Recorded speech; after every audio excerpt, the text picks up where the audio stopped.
ان الحمد للہ وحدہ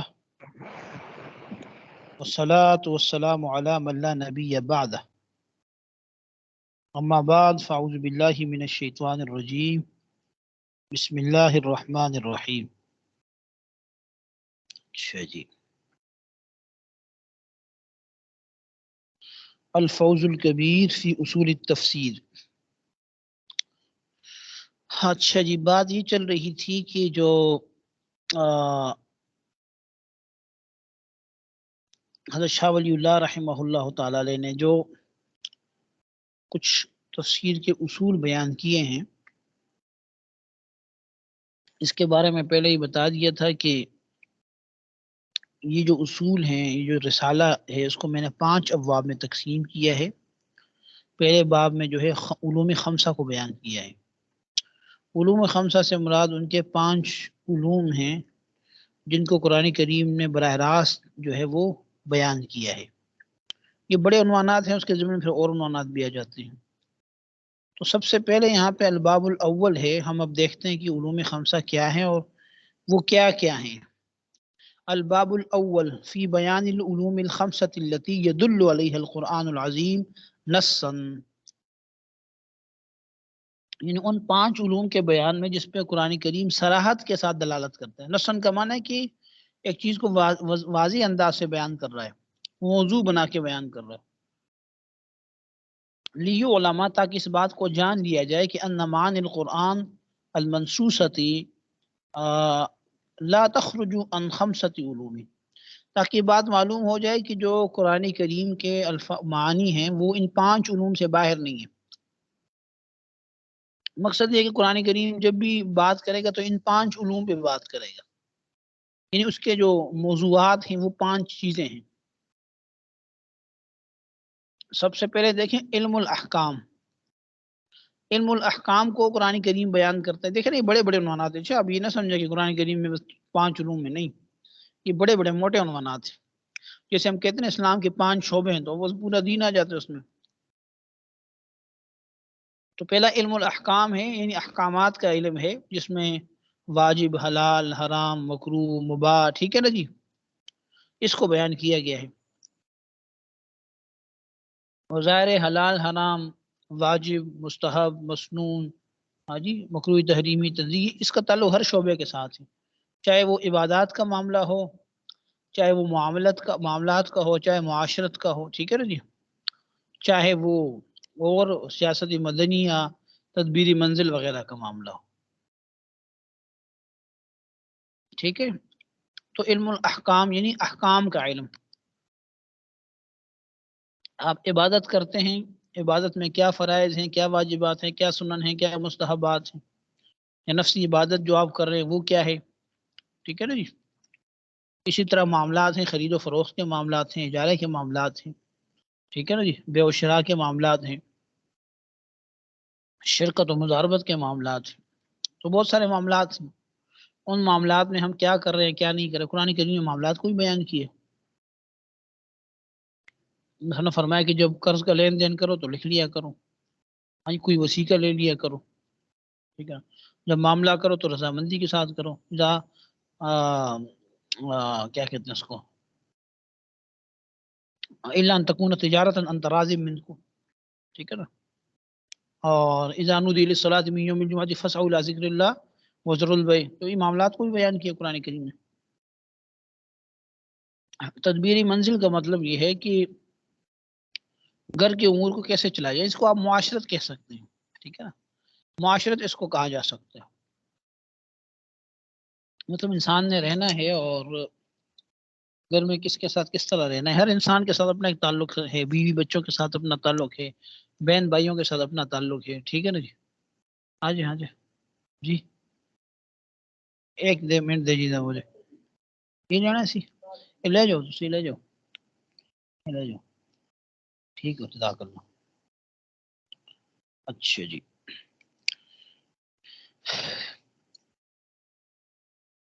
سیاست مدنیہ.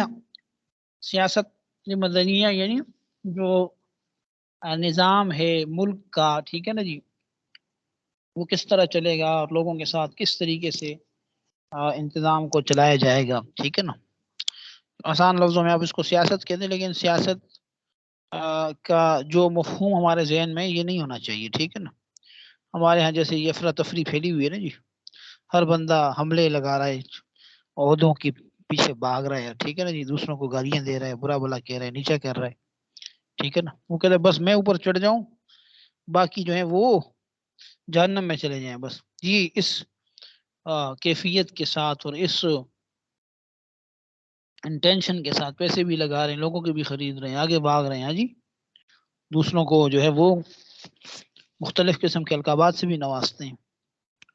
شریعت نے بھی ایک سیاست کا نظام دیا ہے پورا، ٹھیک ہے نا جی، کہ ملک کا سربراہ کیسا ہونا چاہیے، اور پھر ملک کے اندر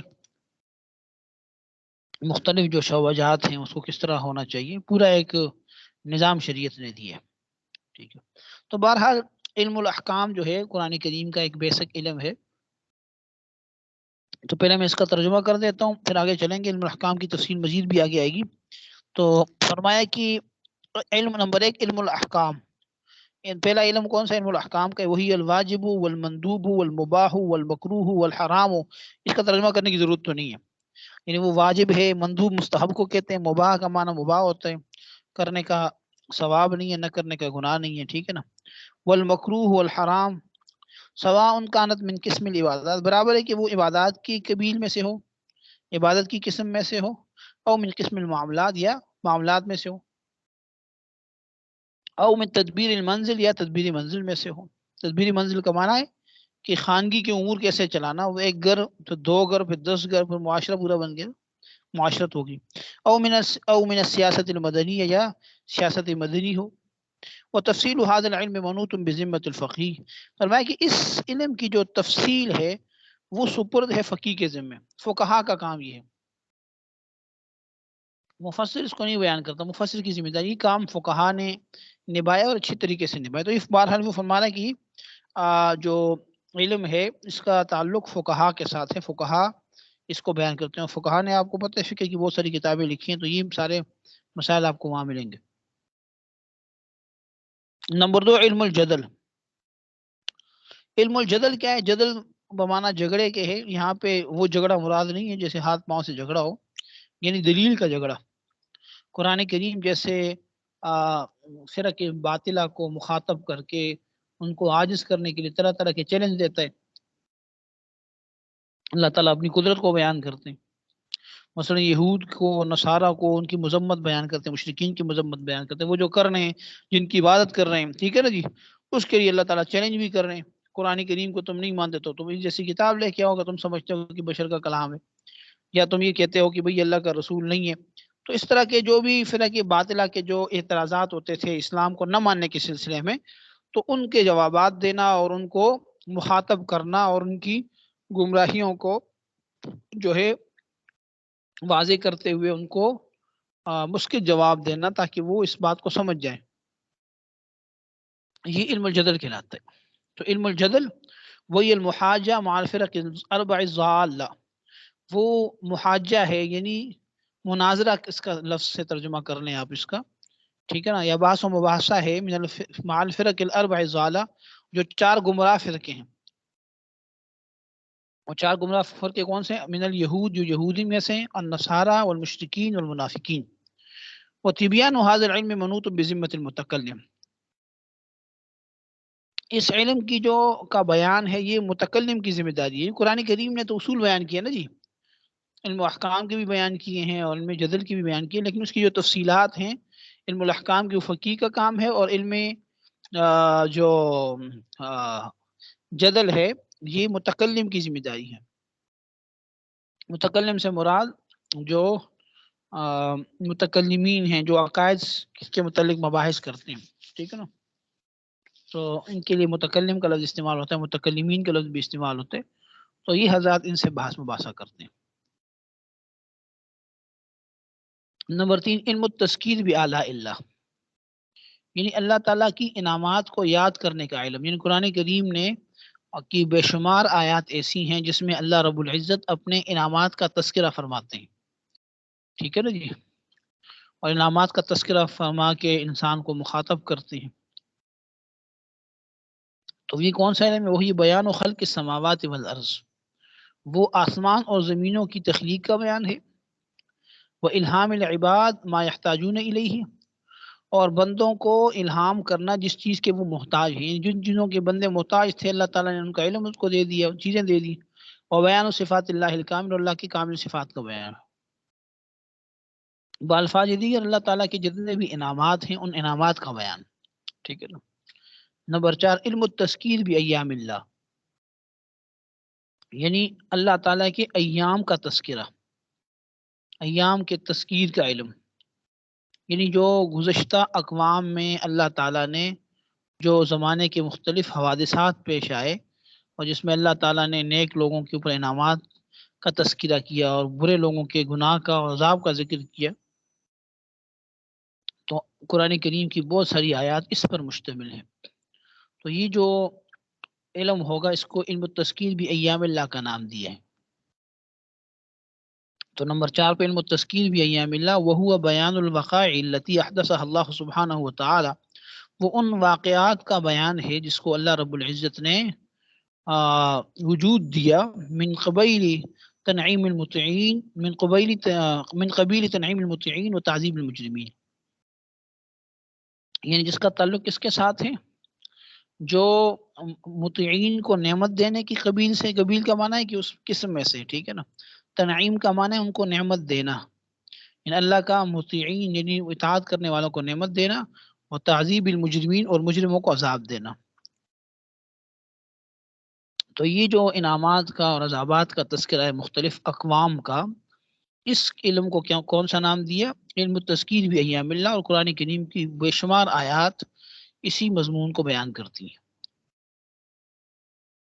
نمبر 5 علم التذکیر بالموت وما بعد،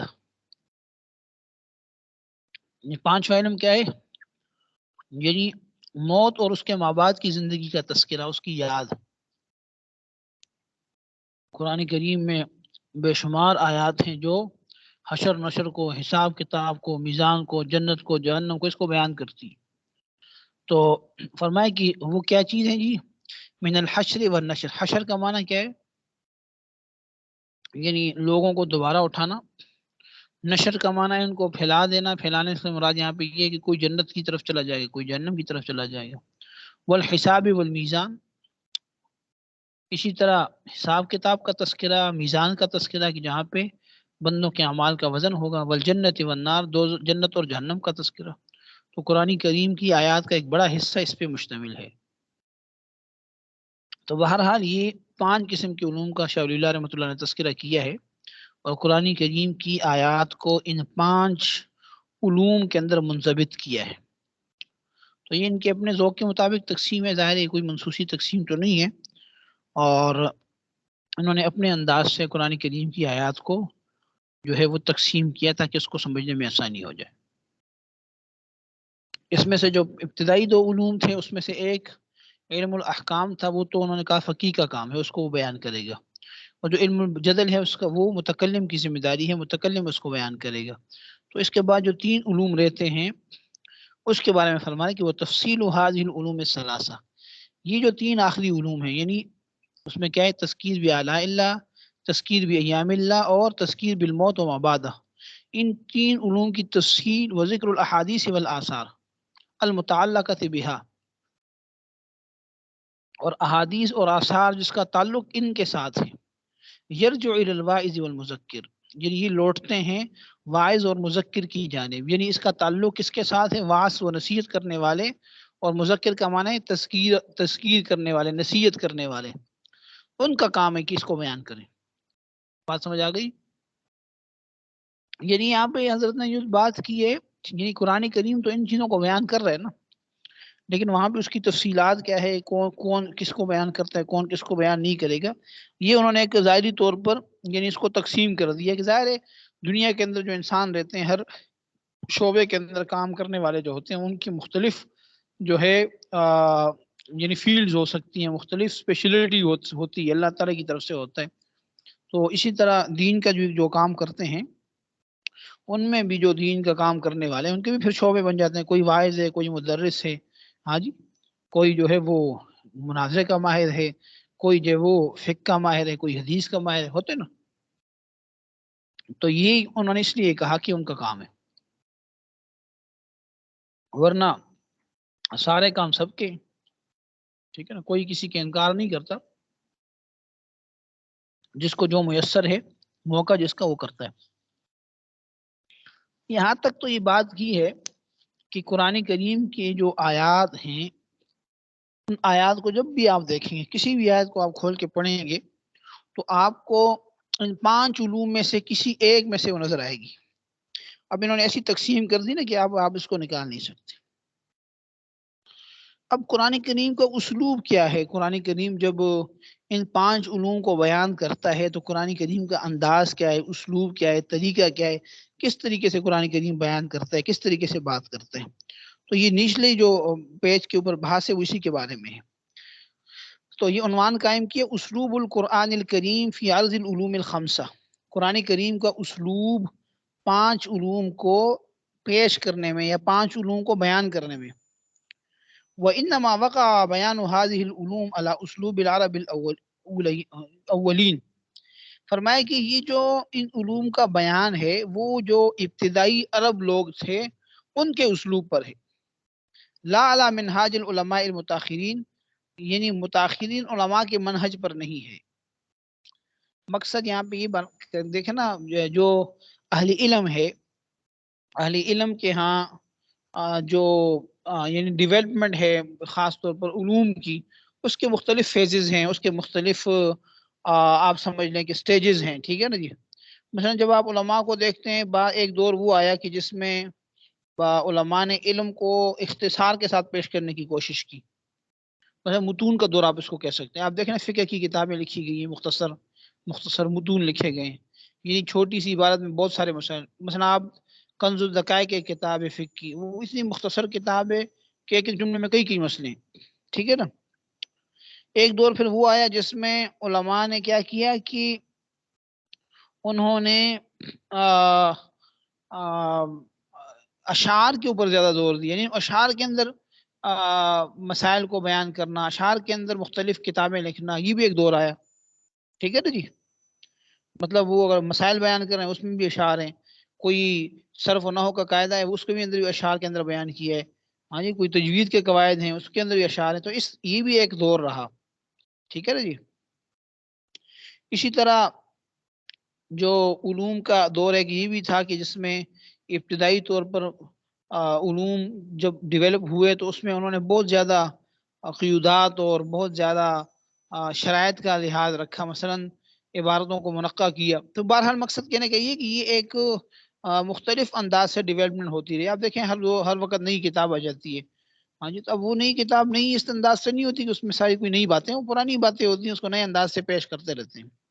تو یہاں صرف بات کرنے کا مقصد یہ ہے کہ قرآن کریم نے جو اسلوب اختیار کیا نا، وہ متاخرین علماء کا منہج اختیار نہیں کیا کہ یا تو بہت زیادہ اختصار کے ساتھ قرآن کریم نے بیان کر دیا ہو، یا اس کے اندر بڑے کوئی حدود و قیود لگا دیے ہوں جیسے اصولین کا کام ہے، بلکہ جو سابقہ عرب کا اسلوب تھا اس کو قرآن کریم نے اختیار کیا۔ وہ کیا اسلوب تھا کہ اللہ سبحانہ و تعالیٰ نے جب آیات بیان کی، مثلا اگر مخاصمہ علم جدل کی آیت ہے، یعنی مخاصمہ کی آیت ہے جہاں پہ مد مقابل کو یعنی دلیل کے ساتھ اس کو خاموش کرنا ہے، اس کو سمجھانا ہے، تو وہاں پہ قرآن کریم نے بڑے ایک یعنی بہترین انداز کے ساتھ مشہور اور عام فہم مثالیں لی ہیں، اور جس کے ساتھ اس کو مخاطب کر کے اس کو الزام دیا ہے، یعنی اس کو خاموش کرایا ہے۔ مثلا قرآن کریم ایک جگہ پہ بیان کرتا ہے کہ ان الذین یدعون من دون اللہ لن یخلقوا ذبابا ولو اجتمعوا لہ، کہ وہ لوگ جو اللہ کو چھوڑ کر دوسرے معبودوں کی عبادت کرتے ہیں تو وہ جو معبود ہیں وہ سارے مل کر بھی ایک مکھی تک پیدا نہیں کر سکتے۔ اور پھر فرمایا کہ مکھی کیا پیدا کریں گے؟ اگر مکھی ان سے کوئی چیز اٹھا کے لے جائے تو وہ اس سے واپس بھی نہیں لے سکتے۔ اب یہ مثال دی ہے، اور بالکل معاشرے کے اندر ہے کہ بھئی اگر کوئی مکھی واقعی کسی بت پہ کسی بیجان چیز پہ بیٹھ جائے اور لے جائے، کوئی نہیں کر سکتا۔ تو یہ بڑا ایک عام فہم انداز اختیار کیا اور بڑا یعنی مؤثر انداز ہے کہ آپ کسی کو کہو بھائی دیکھو یہ تو یہ کام بھی نہیں کر سکتے. جیسے ابراہیم علیہ السلام نے نمرود کو کیا کہا کہ میرا رب وہ ہے جو مشرق سے سورج کو نکالتا ہے مغرب میں غروب کر دیتا ہے. تو فبہت الذی کفر، وہ بیچارہ اس کا منہ بند ہو گیا. تو یہ قرآن کریم کا انداز ہے علم الجدل کے اندر. ٹھیک ہے نا. تو قرآن کریم نے کوئی ایسا یعنی وہ نہیں کیا جیسے مختلف جو مصنفین ہوتے ہیں یا مختلف جو کسی فن کے ماہر ہوتے ہیں کچھ چیزوں کا خیال کرتے ہیں یا کسی چیزوں کی مناسبتیں ڈھونڈتے ہیں. ایسا نہیں کیا قرآن کریم میں. بہت عام انداز سے جو ہے مضامین کو بیان کیا ہے اور یعنی ایک مؤثر انداز کو اختیار کیا ہے جس سے جو ہے وہ بات ان کو سمجھ آئے. چاہے اس کا تعلق علم جدل کے ساتھ ہے، چاہے اس کا تعلق علم الاحکام کے ساتھ ہے، تذکیر بایام اللہ ہے، تذکیر بآلاء اللہ ہے، تذکیر بالموت و مبعدہ جو بھی ہے. یہ یاد رکھیں، 5 علوم یاد رکھنے. آپ نے پرچے میں سوال آئے گا اس کا. ٹھیک ہے نا جی. تو یہ میں ذرا ترجمہ کر دیتا ہوں. ویسے تو ترجمہ آپ لوگوں کو کرنا چاہیے لیکن چلیں 2-3 دن تک میں کروں گا، اس کے بعد پھر دیکھیں گے. اسلوب القرآن الکریم فی عرض العلوم الخمسہ، یعنی قرآن کریم کا اسلوب 5 علوم کو پیش کرنے میں یا 5 علوم کو بیان کرنے میں. عرض کا معنی پیش کرنے کے آتے ہیں، یہاں مراد بیان کرنا ہے. فرمائے وَإِنَّمَا وَقَعَ بَيَانُ هَذِهِ الْعُلُومِ عَلَى أُسْلُوبِ الْعَرَبِ الْأَوَّلِينَ، کہ قرآن کریم کا بیان ان علوم کے بیان کے اندر قرآن کریم کا جو ہے وہ بیان وقوع جو ہے وہ کیا ہے علی اسلوب العرب الاولین، وہ عرب جو ابتدائی عرب کے لوگ ہیں ان کے اسلوب پر ہے. لا علی منہاج العلماء المتاخرین، متاخرین علماء کے منہج اور طریقے پہ نہیں ہے. فلم یلتزم سبحانہ وتعالی فی آیات الاحکام اختصارا، بس اللہ تعالیٰ نے اس بات کا التزام نہیں کیا احکام کی آیات کے اندر اختصار کا، یعنی اللہ نے یہ نہیں کیا کہ بھئی آیت کو مختصر کر کے بیان کر دیں. ہاں جی، یختارہ اہل المتون، جس کو اہل متون نے اختیار کیا. اہل متون کیا کرتے ہیں، وہ چھوٹی سی عبارت میں زیادہ بات کر جاتے ہیں. مثلا آپ کے یہاں قدوری متن ہے، آپ کے ہاں کنز الدقائق متن ہے، تو اس میں کیا ہوگا کہ آسان تو ہے لیکن چھوٹی سی عبارت میں زیادہ بات ہو جاتی ہے. تو اہل متون کا یہ کام ہے. اللہ تعالیٰ نے اس اسلوب کو سامنے نہیں رکھا. ولا تنقیح القواعد من قیود غیر ضروریہ، اور نہ قواعد کی تنقیح کا طریقے کو اختیار کیا ہے جس میں غیر ضروری قیودات ہوتی ہیں. کما ہوا صناعت الاصولیین، جیسے اصولیین کا طریقہ ہے. اصولیین کیا کرتے ہیں، جیسے کسی نے فقہ کا اصول بیان کرنا ہے یا کسی نے اگر اصول کسی قاعدہ فقہیہ کا بیان کرنا ہے تو وہ مختصر عبارت ہوگی، وہ اور زیادہ مختصر ہو جائے گی. ٹھیک ہے نا جی. تو وہ اس اسلوب کو بھی قرآن کریم میں اختیار نہیں کیا گیا، بلکہ واختار سبحانہ وتعالی فی آیات المخاصمہ، کہ اللہ سبحانہ وتعالی نے جو مخاصمہ والی آیات ہیں، جدل والی آیات ہیں، اس میں اختیار کیا الزام الخصم، خصم کے الزام کو، یعنی مد مقابل کو الزام دینا، اس کو خاموش کرنا. ٹھیک ہے نا جی. بالمشہورات المسلمۃ والخطابیات النافیہ، مشہور مسلمات کے ذریعے سے اور ایسے خطابات کے ذریعے سے جو نافی ہو. لا تنقیح البراہین علی طریقۃ المنطقیین، یعنی اس طریقے پہ نہیں کہ یعنی وہ دلائل کو منقع کرتے ہوئے جیسے منطقیوں کا طریقہ ہے. ہاں جی، مناطقہ کیا کرتے ہیں، وہ دلیل قائم کرتے ہیں، یہ صغرا ہے، یہ کبرا ہے، صحیح نتیجہ نکلتا ہے. تو ان چیزوں کو قرآن کریم نے خاطر میں نہیں لایا. ولم یرائے سبحانہ وتعالی المناسبہ فی الانتقال من موضوع الی موضوع، اور نہ اللہ سبحانہ وتعالی نے اس بات کی رعایت رکھی ہے کہ ایک موضوع سے دوسرے موضوع کی طرف جب انتقال کریں تو اس میں کوئی مناسبت ہو. بعض لوگ بڑی مناسبتیں تلاش کرتے ہیں نا آیات کے اندر کہ اس کی یہ مناسبت، اس کی بھئی اللہ تعالیٰ کا کلام ہے اور اللہ تعالیٰ نے ظاہر ہے اللہ تعالیٰ حکیم ذات ہے، تو یہ تو ہماری اختراعات ہے نا جی. یہ مناسبت نکالو جی، یہ جو ہے اس کے اندر تنقیح کرو، تو یہ بات کہ اہل علم کا کام ہے. تو اہل علم کا جو اسلوب ہے قرآن کریم نے اس کو سامنے نہیں رکھا. کما یرائی الادباء المتاخرون، جیسا کہ متاخرین ادباء نے اس کو اختیار کیا ہے. بل نشر کل ما اہم القاؤہ علی العباد، بلکہ اللہ تعالیٰ نے بیان کر دیا ہر اس چیز کو. نشر کا معنی تو نشر کرنا یا بیان کرنا، اور ہر اس چیز کو کہ اہم ہے اس کا القاء بندوں کے اوپر، یعنی اللہ نے ہر اس چیز کا جو بندوں کے لیے اہم ہے اس کا القاء کر دیا. سواء کان مقدما و مؤخرا، برابر ہے کہ وہ پہلے ہو یا بعد میں ہو. یعنی دیکھیں نا، آپ قرآن کریم میں آپ واقعات پڑھتے ہیں، مثلا آپ بنی اسرائیل کے واقعات پڑھتے ہیں، تو آپ جب بعض اوقات آیات پڑھتے ہیں تو آپ کہتے ہیں کہ اچھا یہ واقعہ تو بعد میں ہوا، یہاں پہلے ذکر ہو گیا. اور یہ واقعہ پہلے ہوا اس کو بعد میں ذکر آ گیا. تو قرآن کریم نے کوئی قصے کہانی کی کتاب ہے نہیں کہ قرآن کریم اس بات کی رعایت رکھے کہ بھئی یہ والا واقعہ پہلا بیان کرنا ہے، پھر دوسرا بیان کرنا ہے، پھر تیسرا بیان کرنا ہے زمانی ترتیب کے ساتھ. ایسا نہیں ہے. قرآن کریم نے ہمیشہ ایک عام اسلوب کو، عام انداز کو اختیار کیا، کیونکہ مقصد اس سے کیا ہے؟ نصیحت حاصل کرنا ہے. اس میں جہاں جہاں جو بات مناسب لگی اس بات کو کیا کیا؟ بیان کیا. مثلا ایک جگہ قرآن کریم کہتا ہے نا کہ وَلَا تَأْكُلُوا الرِّبَا أَضْعَافًا مُضَاعَفًا، کہ تم بڑھ چڑھ کر سود نہ کھاؤ. تو اس کا یہ مطلب نہیں ہے کہ اب سود جو ہے اگر بڑھ چڑھ کرنا ہو تھوڑا سا تو کھانا جائز ہے. نہیں، قرآن کریم نے اس کی مذمت بیان کی ہے کہ بھئی اتنے سود کے پیچھے لگ جاؤ کہ ہاں جی زیادہ سے زیادہ سود کھانے لگ جاؤ. وَلَا تَشْتَرُوا بِآيَاتِي ثَمَنًا قَلِيلًا، میری آیتوں کو تھوڑے سے پیسوں کے بدلے میں نہ خریدو. تو اس کا یہ مطلب نہیں ہوگا کہ زیادہ پیسوں کے بدلے میں خریدنا جائز ہے، کیونکہ اس قسم کی جو قیودات ہیں وہ تو عام اصولیین لگا دیتے ہیں، اہل متون لگا دیتے ہیں. ہاں جی، قرآن کریم نے ان چیزوں کے اندر ان باتوں کی رعایت نہیں رکھی، بلکہ قرآن کریم میں جہاں جس چیز کی بعض اوقات قرآن کریم کا مقصد کسی چیز کی شناعت اور قباحت کو بیان کرنا ہوتا ہے، بعض اوقات قرآن کریم کا مقصد جو ہے وہ تذکیر ہوتی ہے، بعض اوقات قرآن کریم کا جو مقصد ہوتا ہے وہ کسی کو الزام دینا ہوتا ہے. تو اس انداز سے قرآن کریم ان چیزوں کو کیا کرتا ہے؟ بیان کرتا ہے. ٹھیک ہے جی. یہاں یہ اگلی جو بحث ہے بڑی اہم بحث ہے. یہاں لکھا ہوا کہ لا يحتاج كل آیت الى سبب النزول، لا يحتاج كل آیت الى سبب نزول، کی ہر آیت محتاج نہیں ہے سبب نزول کی. دیکھیں سبب نزول کسے کہتے ہیں؟ سبب نزول سے مراد کسی بھی آیت یا کسی بھی صورت کا شان نزول جسے ہم کہتے ہیں.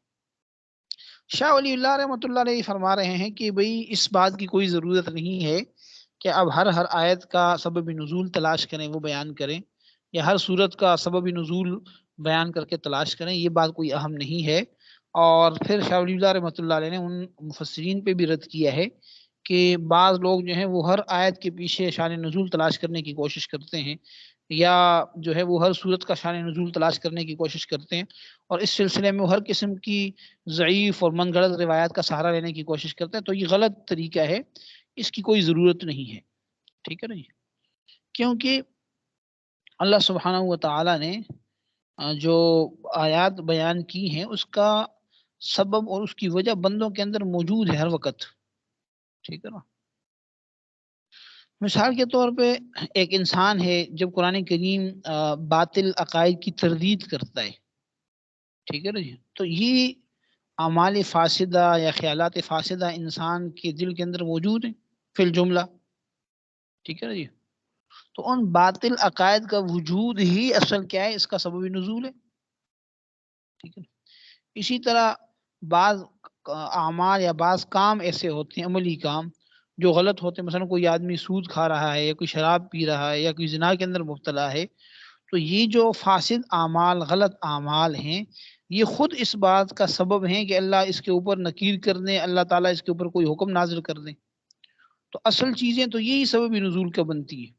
ٹھیک ہے نا. یا انسان اللہ کی نعمتیں کھا رہا ہے لیکن غفلت کا شکار ہے، تو اللہ تعالیٰ اس کو بیدار کرنے کے لیے مخاطب فرما دیتے ہیں. ٹھیک ہے نا. انسان موت کو بھول گیا تو غفلت کا شکار ہو گیا، تو قرآن کریم نے اس کو موت کی تذکیر کرائی.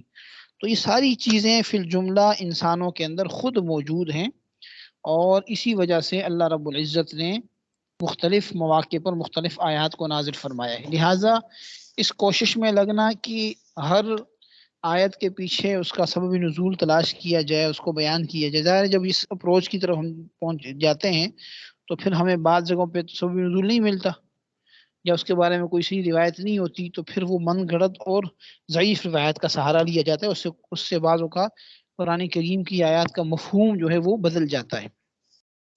البتہ اتنی بات طے ہے کہ قرآن کریم کے اندر بعض مقامات ایسے ہیں کہ جن کو سبب نزول کے بغیر نہیں سمجھا جا سکتا. مثلا بعض اوقات کسی مخصوص افراد کے واقعات کا بیان ہے جو بڑی صحت کے ساتھ ثابت ہوتے ہیں، اور وہاں پہ قرآن کریم کی آیات کو جب تک آپ نہیں جوڑیں گے اس سبب نزول کے ساتھ، تو اس وقت تک اس کو سمجھنا مشکل ہو جائے گا. تو اس قسم کے جو مقامات ہوں گے وہاں اس بات کی ضرورت ہوگی. لیکن جنرلی اگر آپ ہر آیت کے پیچھے اس کا سبب نزول تلاش کرنے کی کوشش کریں گے تو یہ طریقہ غلط ہوگا.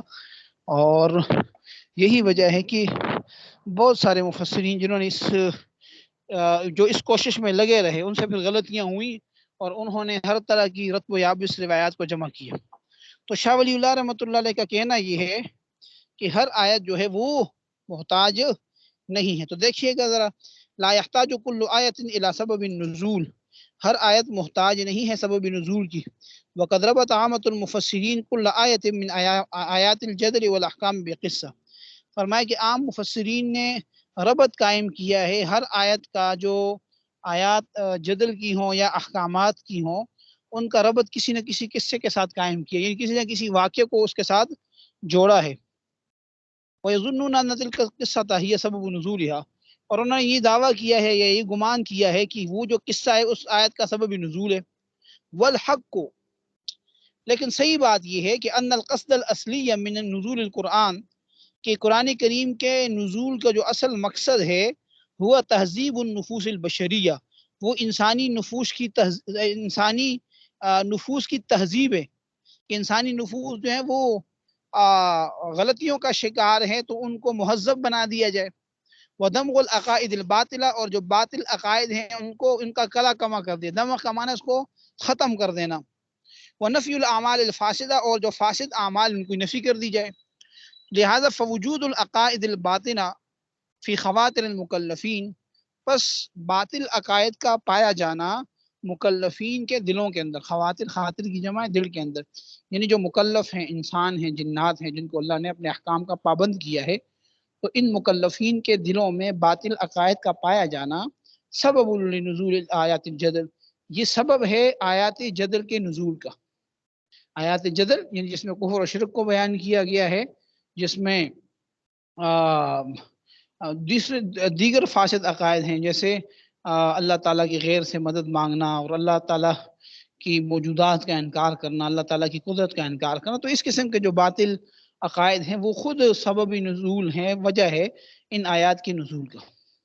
اسی طرح ووجود الاعمال الفاسدہ، فاسد اعمال کا پایا جانا، وشیوع المظالم فیما بینہم، اور لوگوں کے درمیان مظالم کا عام ہو جانا، شیوع ہو جانا، کوئی آدمی جھوٹ بول رہا ہے، کوئی آدمی دوسرے کا مال کھا رہا ہے، یعنی کوئی چغلی کر رہا ہے، کوئی غیبت کر رہا ہے، تو یہ جو غلط چیزیں ہیں جس کا شیوع لوگوں میں ہو گیا ہے، یہ کیا ہے؟ سبب لنزول آیات الاحکام، یہ آیات احکام کے نزول کا سبب ہے۔ مقصد یہ کہ جتنی بھی آیات ہیں، آیات جدل ہیں، آیات احکام ہیں، تذکیر بھی ایام اللہ، تذکیر بھی آلاء اللہ، یا تذکیر بالموت وما بعد، ان سب کے اسباب پہلے سے انسانوں کے اندر موجود ہیں۔ وَأَمَّا الْأَسْبَابُ الْخَاص، وَعَدَمُ، اسی طرح ایک اور بات بتائی، وَعَدَمُ تَيَقُّظِهِمْ وَتَنَبُّهِهِمْ بِغَيْرِ ذِكْرِ آلَاءِ اللَّهِ، اور انسانوں کا بیدار نہ ہونا اور ان کا متنبع نہ ہونا، بغیر ذکر آلاء اللہ، اللہ کے انعامات کے ذکر کے بغیر، وَأَيَّامِ اللَّهِ، اور اللہ تعالیٰ کے ایام کے تذکرے کے بغیر، کہ اللہ تعالیٰ نے کیسے ایام گزشتہ اقوام کے اوپر لایا۔ وَوَقَاعِ الْمَوْتِ وَمَا بَعْدَ، اسی طرح موت کے واقعات اور موت کے بعد کے واقعات، یہ ساری چیزیں کیا ہیں؟ سبب لنزول آیات التذکیر، یہ آیات تذکیر کے نزول کا سبب ہے۔ تذکیر کے اندر تینوں آیتیں آ گئی نا، تذکیر بھی ایام اللہ، تذکیر بھی آلاء اللہ، اور تذکیر بالموت وما بعد۔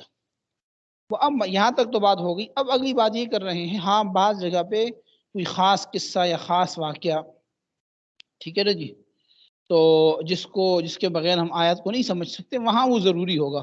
وَأَمَّا الْأَسْبَابُ الْخَاصَةُ وَالْقِصَصُ الْجُزْئِيَّةُ، البتہ جو خاص قسم کے اسباب ہیں اور جزئی قصے ہیں، ٹھیک ہے نا جی، الَّتِي تَجَشَّمَ الْمُفَسِّرُونَ بَيَانُهَا، جس کے بیان کرنے میں مفسرین نے بڑا غور کیا ہے یا بڑا اہتمام کیا ہے، فَلَيْسَ لَهَا مَدْخَلٌ فِي ذَلِكَ، اس کو یہاں پہ کوئی دخل نہیں ہے، وہ ضروری ہے، یعتد بِهِ، کہ اس کا اعتماد کیا جائے۔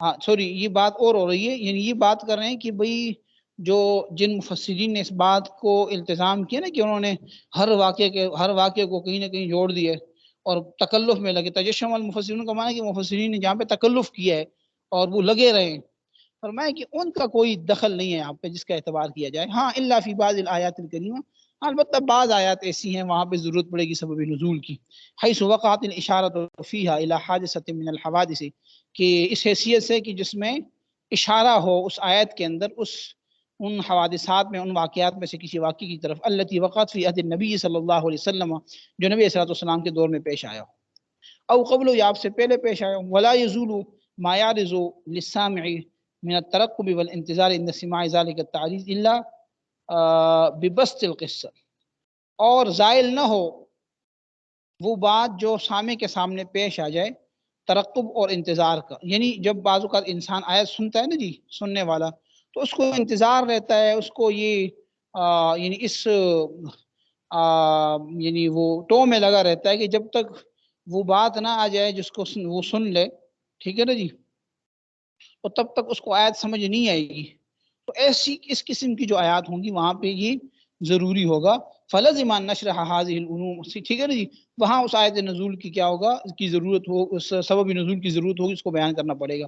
فلزم ان نشرح هذه العلوم بوجه لا نحتاج الى ایراد القصص الجزئیہ، تو پھر کیا ہوگا، پھر لازمی ہوگا کہ ہم ان علوم کو اس انداز سے کیا کریں، بیان کر دیں کہ ضرورت نہ ہو، ہم محتاج نہ ہو ان جزئی واقعات کی، ان جزئی قصوں کی جانب، کیونکہ اوپر یہ دعویٰ کر دیا نا شاہ ولی اللہ رحمۃ اللہ نے کہ بھئی جزیات کی قصوں کی سبب نزول کی ضرورت نہیں ہے، تو جب ضرورت نہیں ہے تو اب ہم یہ جو میں نے تقسیم کی ہے مختلف علوم کی آیات کے اعتبار سے، تو اب ہم کیا کریں گے، ان کو اس انداز سے بیان کریں گے، ٹھیک ہے نا جی۔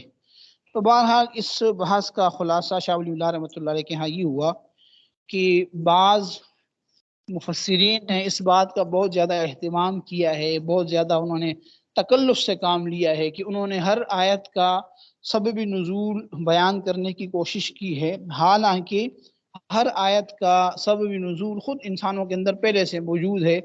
اور عقائد کی اگر ہم بات کریں جس کو شاہ ولی اللہ رحمۃ اللہ نے علم الجدل کا نام دیا، تو اس کا سبب نزول انسانوں کے دلوں میں موجود ہے، کفر کے اندر، شرک کے اندر، باطل عقائد کے اندر انسان مبتلا ہوتا ہے، تو ان باطل عقائد کے اندر مبتلا ہونا یہ خود اس بات کا تقاضا کرتا ہے کہ اللہ کی طرف سے ان کی طرف حکم آ جائے، تو یہ اس کا سبب نزول بن جائے گا۔ اسی طرح انسان عملی طور پر جب معاشرے کے اندر رہتا ہے تو ظلم زیادتی کرتا ہے، جھوٹ بولتا ہے، غلط بیانیاں کرتا ہے، ٹھیک ہے نا جی، تو اب یہ خود ایک سبب موجود ہے کہ اللہ کی طرف سے کوئی حکم آ جائے کہ بھئی ظلم نہ کرو، ناپ تول میں کمی نہ کرو، جھوٹ نہ بولو، غیبت نہ کرو، تو یہ آیات احکام کے لیے انسان کے اپنے اعمال خود سبب ہیں، ٹھیک ہے نا۔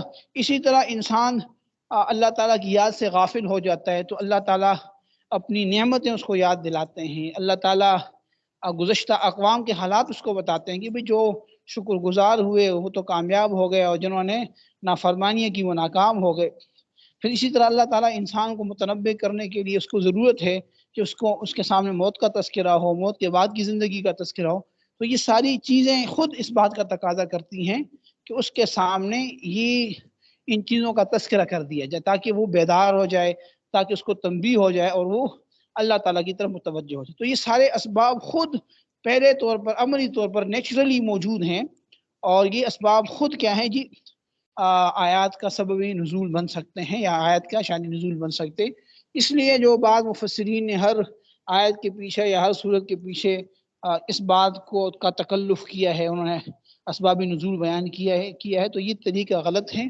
ہاں اتنی بات ضرور ہے کہ بعض اوقات قرآن کریم کی کسی آیت کے اندر کسی خاص واقعہ اور جزیے کی طرف اشارہ ہوتا ہے۔ مثلا قرآن کریم نے کہا وَمَا رَمَيْتَ إِذْ رَمَيْتَ وَلَٰكِنَّ اللَّهَ رَمَىٰ، کہ جب آپ نے پھینکا تو آپ نے نہیں پھینکا بلکہ اللہ نے پھینکا۔ اب ظاہر ہے کیا پھینکا، کب پھینکا، اب ضرورت ہے نا، ٹھیک ہے نا۔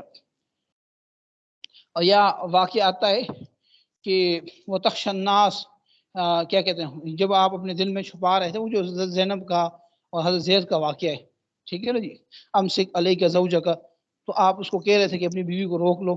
اب کیا واقعہ ہے، کیا بات ہو رہی ہے، ضرورت پڑے گی یہاں پہ، تو اس قسم کی جو آیات ہیں جس میں آیت کے اندر کوئی اشارہ موجود ہو، ٹھیک ہے، وہاں ہمیں ضرورت ہوگی، وہاں ہم اس کو بیان کریں گے، کیونکہ اس کے بغیر آیت کو سمجھنا ممکن نہیں ہوتا۔